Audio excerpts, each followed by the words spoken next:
เริ่มเป็นหูเป็นห่างแล้วเนาะนี่แหละคอยเฮ็ดคอยไปพี่น้องเอ้ยคือว่าสำเนีกะเล็กกับบอยนอนอยู่พื้นแล้วพี่น้องเอ้ยวันนี้เอาขึ้นเทิงสูงไว้แล้วเนาะมันแน่นนี่ก็แน่นเลยเนาะไอ้รถเนาะดินนี่เนาะ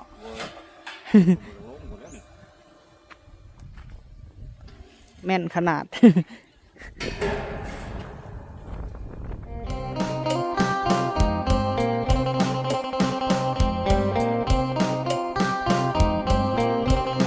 สบายดีสบายดีปลาลุงเนาะที่หักแพงบ่าวพะมีเด้อพี่น้องสุขุสุคนเนาะพบพ่อบ่าวพะมีอีกแล้วพี่น้องเอ้ยตอนนี้ก็มานั่งเปิดคลิปหลังจากมาแต่เฮือนเอื้อน้อยพี่น้องเอ้ยเอาไปเบิ่งสถานที่ต่างๆเนาะแล้วก็ให้น้องละตีเพิ่นไปแก่ไม้สังไพรอยู่เฮือนแล้วก็สิมาแก่ไม้เสาอยู่พี่น้องเอ้ยไปเฮ็ดตูบให้เอื้อน้อยแล้วก็สิมาเบิ่งทางสร้างรถกับสร้างโจ้เนาะพี่น้องเนาะเพิ่นขึ้นโครงหลังคาเฮือนบ่าวพามีพี่น้องเอ้ยแต่เล็กกับบ่พอเนาะพี่น้องเนาะประมาณหลายเส้นเติบมันบ่พอไว้จังใดบ่าวพามีก็ต้องขอกราบขอบคุญขอบคุณเนาะทางแม่บุญทวีเด้อแม่เอ้ยที่ว่าได้สดซอยลูกชายเข้ามาเนาะนี่แหละพี่น้องเอ้ยแม่เพิ่นก็ซอยแล้วก็มอบเวียกมอบงานให้ไปซอยทางครอบครัวของเอ้ยน้อยเนาะแล้วก็เพิ่นซอยเฮือนซานบ่าวพามีน้ำเนาะโดยจังสีเล็กบ่พอพี่น้องเอ้ยจังได้บ่าวพามีก็ขอบคุณแม่หลายๆเนาะขอให้แม่อยู่ดีมีแห้งเด้อเนาะพบพ่อแต่สิ่งดีๆเข้ามาเฮ็ดอันใดก็ขอให้เจริญแม่เอ้ยเป็นโฮมโพโฮมไซให้ลูกให้หลานเนาะก็ไปหลายทางแน่พี่น้องเอ้ยสิพากันไปเฮ็ดตูบกันหน่อยให้มันแล้วมื้อนี้แล้วก็สิกลับมาพี่แล้วก็เบิ่งสร้างน้ำพี่น้องเอ้ยทั้งมื้อนี้ทางสร้างไฟฟ้าพี่น้องเอ้ยเพิ่นมาใส่ลักไข่ทางเงินตุค่ำพี่น้องเอ้ยเพิ่นมาเข้าไฟให้แม่เฒ่าค่ำก็สิเบิ่งทั้งนี้แน่แล้วก็ไปทั้งพุ่นน้ำพี่น้องเอ้ยตอนนี้เฮาก็สิไปเบิ่งเฮือนซานบ่าวพามีก่อนเนาะทางสร้างเพิ่นจอดคงหลังคาพี่น้องเอ้ยไปสร้างเล็กมาเพิ่มเนาะเพราะว่าเล็กบ่พอพี่น้องโดยจังใดก็ไปเบิ่งน้ำบ่าวพามีพี่น้องโดยเอาพี่น้องเอ้ยเนาะตอนนี้เพิ่นก็ขึ้นโค้งเล็กแล้วพี่น้องเอ้ยเล็กพอดีเบิดเลยยังบ่พอเพิ่นว่าเนาะซื้อมาใส่เติมอีกเพราะมันยังห่างโพดพี่น้องเอ้ยสบายดีเด้อสั่งโจ้เด้อ โดยเอาพี่น้องเอ้ยเริ่มเป็นหูเป็นห่างแล้วเนาะนี่แหละคอยเฮ็ดคอยไปพี่น้องเอ้ยคือว่าสำเนีกะเล็กกับบอยนอนอยู่พื้นแล้วพี่น้องเอ้ยวันนี้เอาขึ้นเทิงสูงไว้แล้วเนาะสีมือสร้างรถกับร้านเพิ่นเล็กบรียังอันเดียวบ่พอเขายังซื้อใหม่ได้พี่น้องเอ้ยเดี๋ยวถ้าว่าเรือนี่ค่ะคืออันมันกะอันนั้นแน่เนาะนี่เขาก็ซื้อมาใส่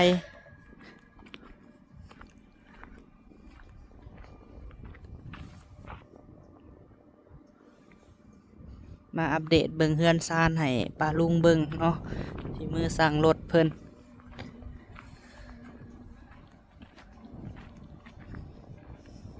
มื้อนี้เพิ่นว่าสิครึ่งอันนี้ไว้พี่น้องเอ้ยขุดคุมไว้เนาะอันตั้งเสาอัน3 เสานี่แหละพี่น้องเอ้ยบนอันเฮือนครัวกับห้องน้ำนี่แหละตั้งเสาไว้ตัวนี้เสา3.50 เมตรด้านล่างนี่บ่พอมีให้เพิ่นยกขึ้น50 เซนพี่น้องเอ้ยเอามาให้มันสูงแน่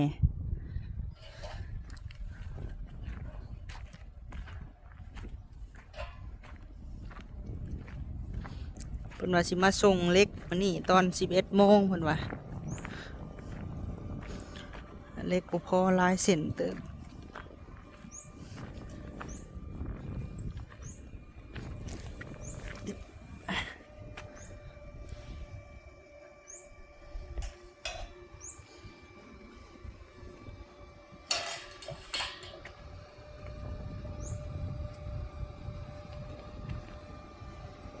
มันแน่นนี่ก็แน่นเลยเนาะไอ้รถเนาะดินนี่เนาะ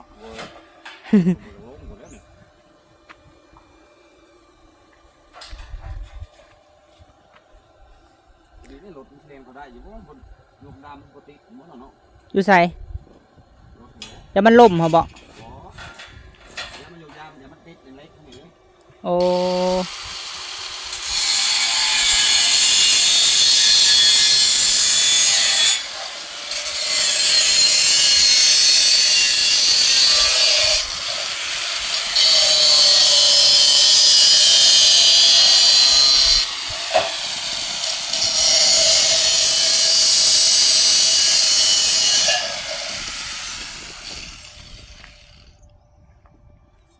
ตีเป็นโครงอันเล็กเลยพี่น้องเอ้ยบอลจีแอมฟ้าไม้เชล่า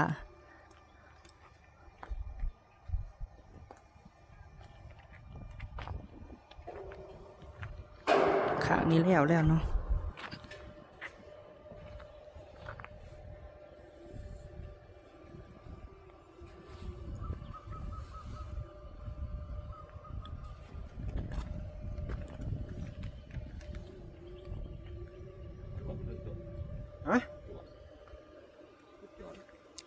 เล็กนี่กะอันที่ตัดออกกับโบลายเนาะไอ้เนาะแบบเรือเล็กๆน้อยๆพี่น้องเอ้ยนี่เรือเท่านี้แหละเรือเล็กๆน้อยๆแต่ก็บ่ได้เรือลายพี่น้องเอ้ยคุณตัดออกเนี่ยละหน่อยเพราะว่าคันไม้หันต่อมันก็สิบ่งามพี่น้องเอ้ยนี่หันเล็กอันดำสร้างเพิ่นว่านี่มันก็เฮาต่อได้เล็กค่ะ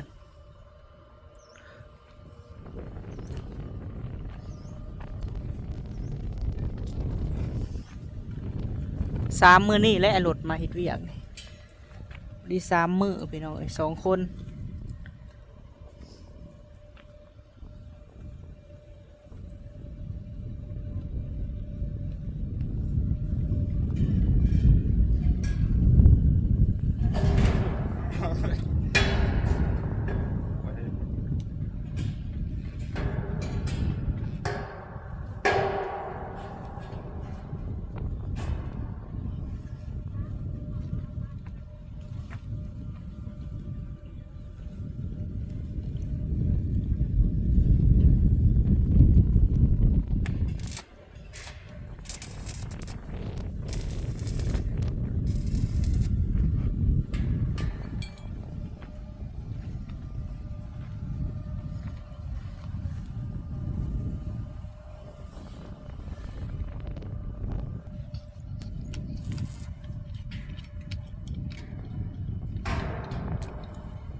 ดีใส่ถาเพิ่นเนาะเพิ่นมาส่ง 72 เส้น 72คนหนึ่งตัดคนหนึ่งจอด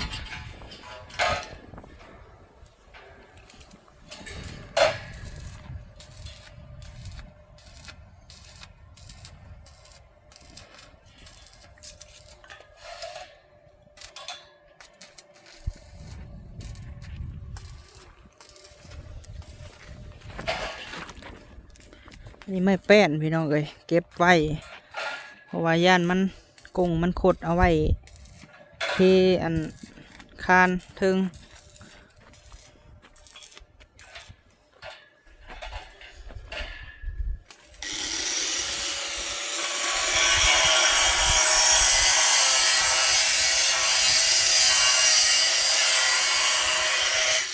ประมาณนี้ได้หลุมห้องน้ำพี่น้องเอ้ย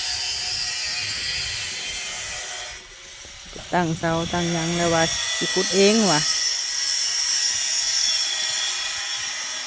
ก็ได้ห้องน้ำต่อห้องน้ำออกมาว่าสิเห็ดในเฮือนเลยแบบมันแห้งสีห้อมพี่น้องเอ้ยก็เลยว่าเห็ดอยู่นอกว่าเสียวนี่ต่อออกมาอีก3 เสาทางนี้ก็ยังได้เดินว่างอยู่พี่น้องเอ้ยเพราะว่าจง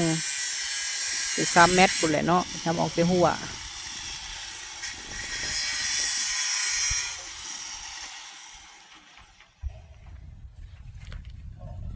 เอาห้องน้ำเอาไว้หลังเฮือน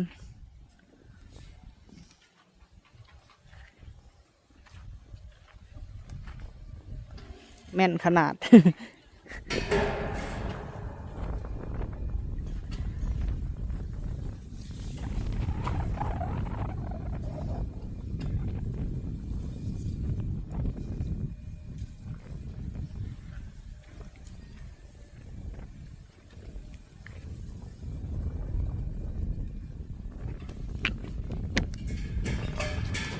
เดี๋ยวจักหน่อยสิย่างไปเพื่อนอันตู้ข้ามพี่น้องเอ้ย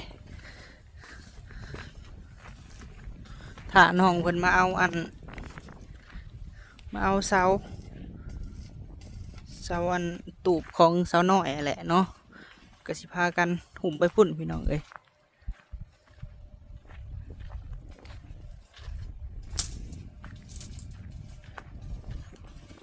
เบิดแล้วบัดนี้ออกจากสั่งมาใหม่เล็กกันยังแต่ฟาเซอร่าพี่น้องเอ้ยฟาเซอร่าหันบ่พอมีซื้อมาอันหาตับบ่พี่น้องหาตับหนึ่ง800เนาะมีหาแผ่นบ่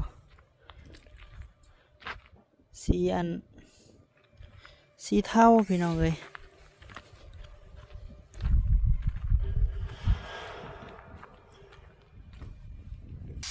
อ้าวพี่น้องเอ้ยฝากเป็นกำลังใจให้ลูกชายหรือว่าน้องชายผู้นี้เด้อพี่น้องเอ้ย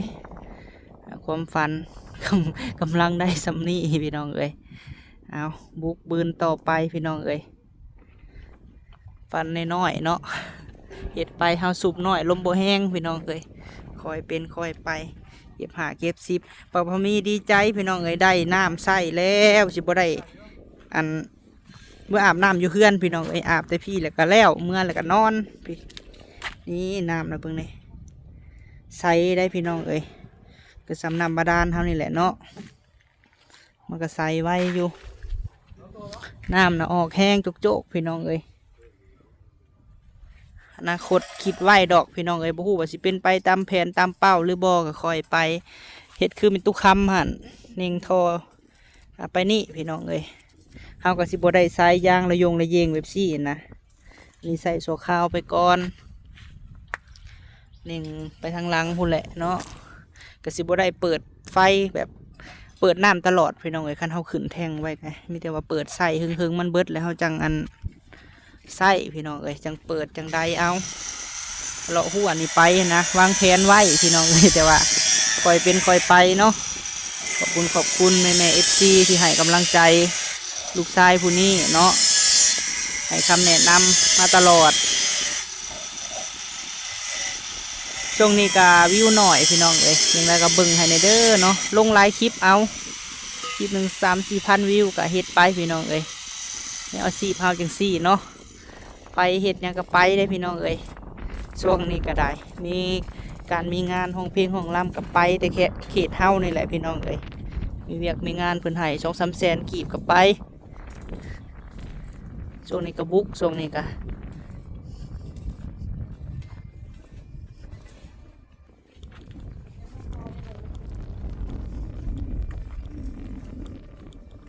มาเบิ่งเพิ่นจอดพี่น้อง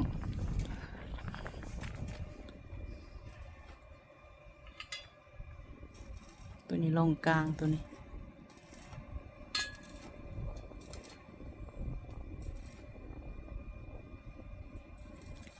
ทูบห้ามบ่ซื้ออีกบ่โจ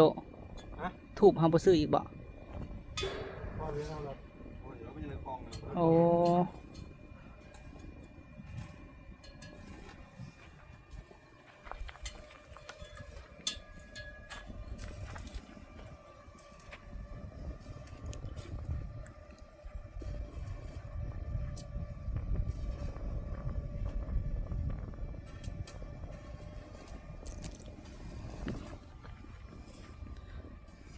สิย่างไปหาวันทองก่อนพี่น้องเอ้ยเบิ่งเวียกทั้งพุ่นก่อนว่าเขามาตั้งรักเสาไฟให้สิเลาะไปพุ่นก่อน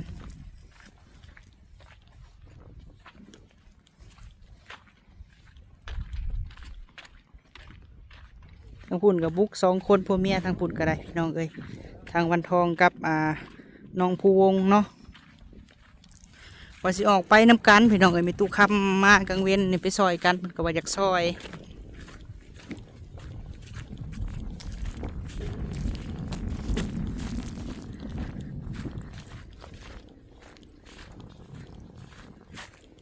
ใกล้กันได้กับดินตู้คำนี่เนาะ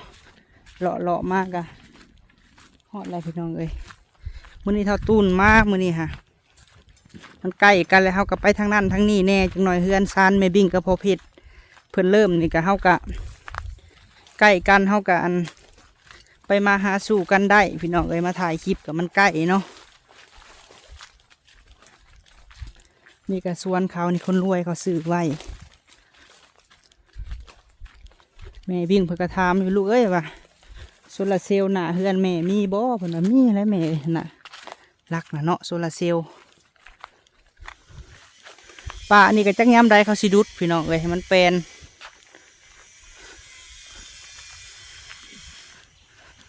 เช้านี่ก็นอนหน่อยหึงเลยอดเอาพี่น้องเอ้ยใกล้สีอันนั้นแหละพันทองคนเลี้ยวเวียกเลยบ่เนาะหรือว่าจังใดไปหาตุกคำก่อนนี่เนาะหลักเสาของแม่บิ่งกับพ่อเพชรพี่น้องเอ้ยเพิ่นสิเน่งทรายมาแต่พุ่นเลยเนาะเน่งทรายมาลงกงเตอร์อยู่นี้พี่น้องเอ้ยแล้วก็ต่อก็เฮือนตุกคำเพราะว่าแม่ว่าเอากงเตอร์ไว้ในเพิ่นว่าเนาะโดยมาตั้งเสาไว้แล้วพี่น้องเอ้ยอันนี้3,500 บาทพี่น้องเอ้ยลักอันเฮ็ดใหม่ๆเลยนี่ฮะของบ่าวพะมีหันที่ว่า1,700หันลักเสามันหักทั้งลุ่มพี่น้องเอ้ยโอ้สบายดีเด้อตูนเด้อโดยสบายดี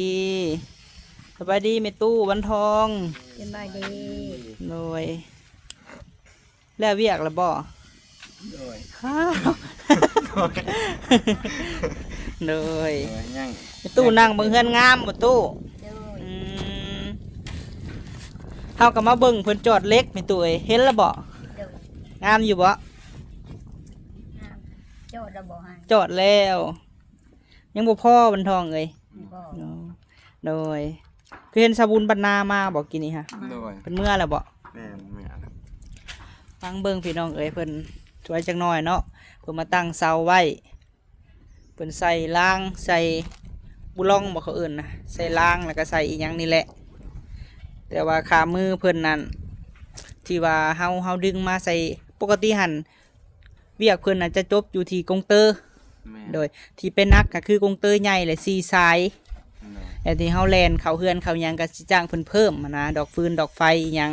โดย ไอ้ตู้ดีใจบ่สิได้ไฟก่อนขึ้นเฮือนเลย โดย มื้อนี้ก็วันที่9เนาะ ดีใจ ดีใจ ดีใจ ยับมาหาแม่ตู้พี่ละ ดีใจ น้องตูน9 10 11 12 13 14 15 16ก็ยังเหลือ5-6มื้อเนาะแม่ตู้ก็จะฮอดมื้อขึ้นเฮือนใหม่แล้ว โดย น้องตู้นุ่งเครื่องงามๆเด้อมื้อขึ้นเฮือนใหม่เด้อเฮ็ดหล่อๆโลดแต่งโตวเนาะไม่เท่าเนาะ โดย ก็จะฮอดยับหมอจอจันมาเลยได้พี่น้องเอ้ยขึ้นเฮือนซานไม่เท่าค่ำก็ได้ แล้วก็สิได้นอนเฮือนงามแล้วบัดนี้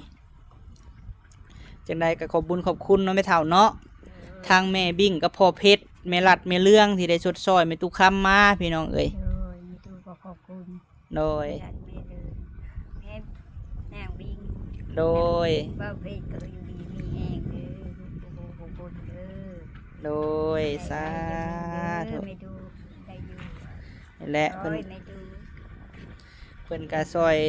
ทุกคนพี่น้องเอ้ยแม่บิ่งพ่อเพชรก็ได้แม่รัดแม่เรื่องก็ซอยโอ้ยว่ะ อยู่ดีมีแห้งมันยืนกู สา